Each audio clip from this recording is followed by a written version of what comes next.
వెళ్దామా? బాధేస్తోంది. నాకు అలాగే ఉంది. నేను బాధపడుతోంది నీ మంచితనం గురించి. ఏంటి నువ్వు అంటుంది? మీ అమ్మగారు కూడా అన్నట్టు అసలు నువ్వేం తప్పు చేశావని ఇంతలా బాధపడుతున్నావు. మనిద్దరం ప్రేమించుకున్నాం. ఈ మాటే మహేష్ గారికి చెప్పాం. ఎప్పుడో చేయాల్సిన పని ఇప్పుడు చేశాం. కానీ మహేష్ గారు కాస్తైనా అర్థం చేసుకున్నారా? అర్థం చేసుకోకపోగా నిన్ను చంపబోయారు. అది ఆయన చేసిన తప్పు. తప్పు ఆయన చేస్తే నువ్వు ఆయన గురించే మంచిగా ఆలోచిస్తున్నావు. కలిసి క్షమాపణలు అడగాలనుకుంటున్నావు.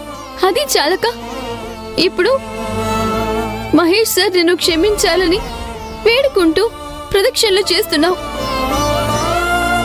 మంచితనం ఉండాలి అశ్విన్. అది నేను ఎప్పుడు కాదనను. కానీ అది మంచితనం పనికిరాదు. నువ్వు కూడా మా అమ్మలాగా మాట్లాడతావేంటానంది? మహేష్ గారి మనసు ఎలాంటిదో నీకు మాత్రం తెలీదా? ఆయన మనసుని నువ్వు అర్థం చేసుకున్నంత గొప్పగా నీ మనసుని ఆయన అర్థం చేసుకుంటారా? అర్థం చేసుకుంటే నీ విషయంలో ఇలా ప్రవర్తించేవారా? ఆయన స్థానంలో ఉండి ఆలోచించాలనంది. ఇదే ఇదే ఇలా అతిగా ఆలోచించే నీ ఆత్మాభిమానాన్ని కూడా తాకట్టు పెడుతున్నావు. ఇదే నీలో నాకు నచ్చనిది. దీనికి ఒకే ఒక్క పరిష్కారం కనిపిస్తోంది. ఏంటి? మీ అమ్మగారి మాట విందాం. మనం ఇక ఆ కంపెనీకి వెళ్ళొద్దు. తప్పానంది. అంటే ఏంటి? ఇంకా ఆ కంపెనీకి వెళ్ళి రోజు ఇలాంటి అవమానాలు పొందాలా? అవసరమా మనకి? ఈ మాట మా అమ్మ కానీ ఇంకెవరైనా అంటే గానీ ఓకే. నువ్వు కూడానా? నువ్వు అనకూడదానంది. ఏ విషయంలో నా మాట విన్నావు గనుక? అంటే ఆయన మనకి చేసిన సాయం మర్చిపోదామంటావా? ఇందుకే ఎవరి సహాయం తీసుకోకూడదు అంటారు. పైకి ఇలా అంటున్నావు గాని మహేష్ గారు ఎలాంటివారో, ఆయన మనస్తత్వం ఎలాంటిదో నీకు తెలీదా? తెలుసు కాబట్టే నీ విషయంలో అంత చేసిన సహనంతో ఊరుకున్నాను. సరే సరే, జరిగిందేదో జరిగిపోయింది. మహేష్ గారికి మన ప్రేమ గురించి తెలిసిపోయింది కాబట్టి ఇక మనం మన గురించి ఆలోచించుకుందాం. అశ్విన్, నీకే చెప్తున్నా. విన్నాను. వింటే మామూలుగా ఉండొచ్చు కదా. ప్రేమిస్తే ఇన్ని గొడవలుంటాయని ఇప్పుడే తెలుసుకున్నాను. అందుకని ప్రేమించడం మానేస్తావా ఏంటి? అదేం కాదు. అయితే గతం మర్చిపో. పాపం మహేష్ గారు. సరే, నేను వెళ్తున్నాను. ఆనంది, నన్ను వదిలేసి వెళ్ళిపోతావా? నువ్వు నవ్వుతూ మాట్లాడితే ఉంటా, లేకపోతే వెళ్ళిపోతా. సరే, ఏం చేయమంటావు? ఇది నా అశ్విన్ ఇలా నవ్వుతూ సంతోషంగా ఉండాలి. నీకొక విషయం తెలుసా? ఏంటి? నువ్వు నవ్వుతూ ఉంటే చాలా బాగుంటావు. నీ నవ్వు కంటే అందంగా ఉంటుందా నా నవ్వు? ఆడవాళ్లు నవ్వితే చాలా అర్థాలుంటాయి. మగవాళ్ల నవ్వులో ఎలాంటి అర్థాలు ఉండవు. అవునా? అయితే ఇప్పుడు నువ్వే అర్థంతో నవ్వావు? నా అశ్విన్ ఇంత అమాయకుడేంటా అని నవ్వుతున్నాను. అంతేనా, లేకపోతే ఇంకేమైనా అర్థాలున్నాయా? ముందు బైక్ తీ, వెళ్తూ మాట్లాడుకుందాం.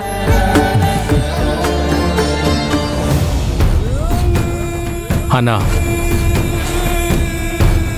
ఆ అశ్విన్ ఆనంది ఇప్పుడే గుళ్ళోంచి బయలుదేరారు. రానిరా రాని. అశ్విన్ ఆనంది పైకి పోవడం ఖాయం. దేవుడి దగ్గరికి పంపించేస్తా. కంపెనీ మన కంట్రోల్లోకి రావాలంటే ఆ అశ్విన్ చావాలి. వాణ్ణి చంపేసి ఆ నింద మహేష్ గాడి మీద వచ్చేలా చెయ్యాలి. మన వాళ్ళని రెడీగా ఉండమని చెప్పు. ఈ ఛాన్స్ మళ్ళీ మళ్ళీ రాదు, జాగ్రత్త.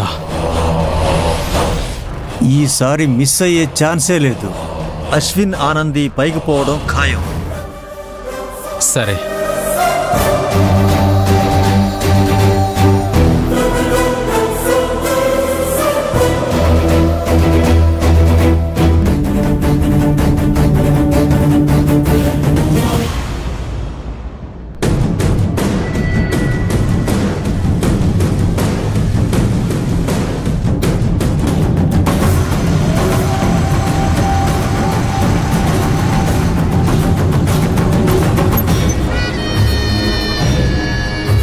రే అదిగో బైక్ మీద వస్తున్నారే వాళ్లే.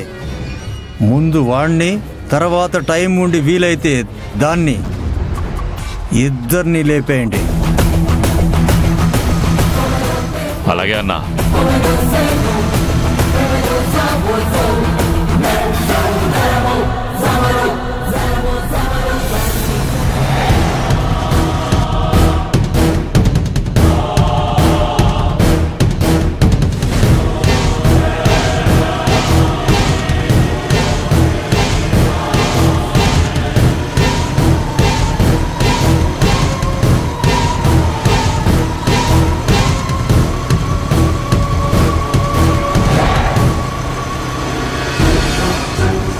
ఆనంది తల దించుకో.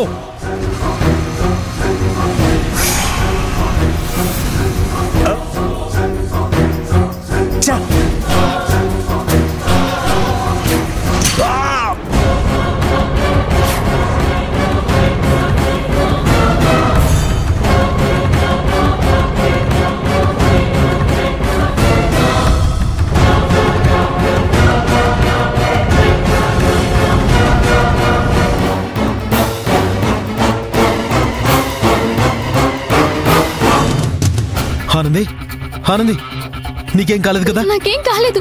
ఎవరు వాళ్ళు? ఎందుకు నీ మీద దాడి చేయాలని చూశారు? తెలీదు ఆనంది. పదరా. ఆనంది నువ్వు ఇక్కడే ఉండు. అశ్విన్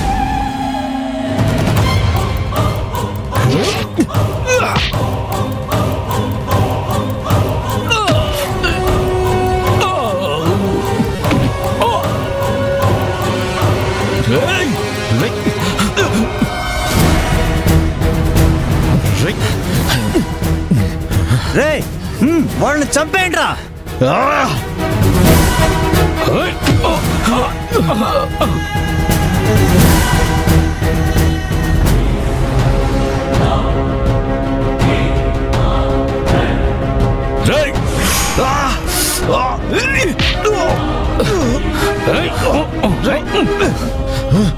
అశ్విన్